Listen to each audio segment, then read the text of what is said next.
السلام علیکم۔ ہماری آج کی کہانی کا ٹاپک ہے ایک استاد کا سبق آموز واقعہ۔ لیکن کہانی شروع کرنے سے پہلے اس چینل کو سبسکرائب کر دیں، اس ویڈیو کو لائک کر دیں، شیئر کریں اور کامنٹ باکس میں بھی اپنی رائے کا اظہار ضرور کریں تاکہ میری حوصلہ افزائی ہو۔ تو چلیے بڑھتے ہیں کہانی کی طرف۔ ایک دن چند طلباء نے اپنے استاد سے کہا، سر آج آپ ہمارے ساتھ کرکٹ کھیلیں۔ استاد نے کہا، ضرور، مجھے تو کرکٹ کا بہت شوق ہے۔ کھیل شروع ہوا تو دیگر کلاسوں کے طلباء بھی میچ دیکھنے میدان میں آ گئے۔ سب کی توجہ استاد پر تھی۔ 5 گیندوں پر استاد محترم نے صرف 2 رن بنائے اور چھٹی گیند پر کلین بولڈ ہو گئے۔ طلباء نے شور مچا کر بھرپور خوشی کا اظہار کیا۔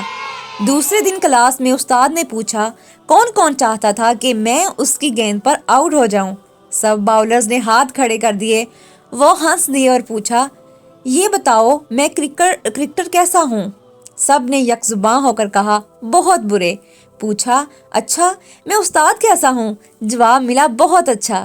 استاد نے ہنستے ہوئے کہا، صرف آپ نہیں، دنیا بھر میں پھیلے ہوئے میرے ہزارہ طلباء جن میں کئی میرے نظریاتی مخالف ہیں، سب کہتے ہیں کہ میں اچھا استاد ہوں۔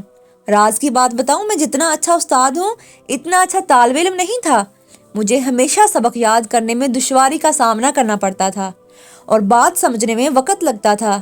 لیکن کیا آپ بتا سکتے ہیں اس کے باوجود مجھے اچھا استاد کیوں مانا جاتا ہے؟ سر آپ بتائیں، ہمیں نہیں معلوم، طلباء نے جواباً کہا۔ استاد نے کہا، اپنا ایک واقعہ سناتا ہوں، مجھے اچھی طرح یاد ہے۔ ایک دن میں اپنے ٹیچر کے گھر دعوت کی تیاری میں ان کی مدد کر رہا تھا۔ فریزر سے برف نکالی جسے توڑنے کے لیے کمرے میں کوئی چیز نہیں تھی۔ استاد کام کے لیے کمرے سے نکلے تو میں نے مکہ مار کر برف توڑ دی اور استاد کے آنے سے پہلے جلدی سے ٹوٹی ہوئی برف دیوار پر بھی دے ماری۔ استاد کمرے میں آئے تو دیکھا کہ میں نے برف دیوار پر مار کر توڑی ہے۔ انہوں نے مجھے ڈانٹا اور کہا کہ تمہیں عقل کب آئے گی، یوں برف توڑی جاتی ہے؟ میں نے ان کی ڈانٹ خاموشی سے سنی۔ بعد میں انہوں نے میری اس بے وقوفی کا ذکر کئی جگہ کیا، لیکن انہیں آج تک نہیں معلوم کہ برف میں نے مکہ مار کر توڑی تھی۔ یہ بات میں نے انہیں اس لیے نہیں بتائی کہ وہ ایک ہاتھ سے معذور تھے۔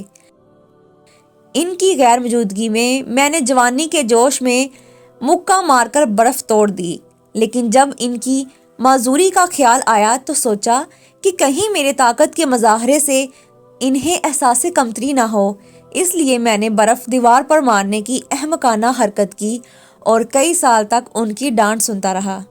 ایک آپ لوگ ہیں، ایک دوسرے کو چیخ چیخ کر ہدایات دے رہے تھے کہ سر کو آؤٹ کرو۔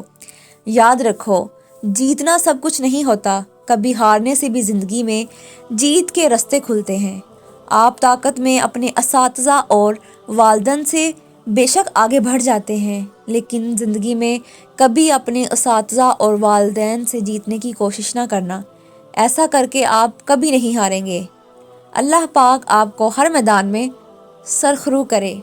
امید کرتی ہوں آپ کو یہ سٹوری بہت پسند آئی ہوگی۔ اگر پسند آئی ہو تو اس ویڈیو کو لائک کریں، شیئر کریں اینڈ کامنٹ باکس میں اپنی رائے کا اظہار ضرور کریں تاکہ میری حوصلہ افزائی ہوتی رہے اور میں اس طرح کی مزید اچھی ویڈیو آپ لوگوں کے لیے لاتی رہوں۔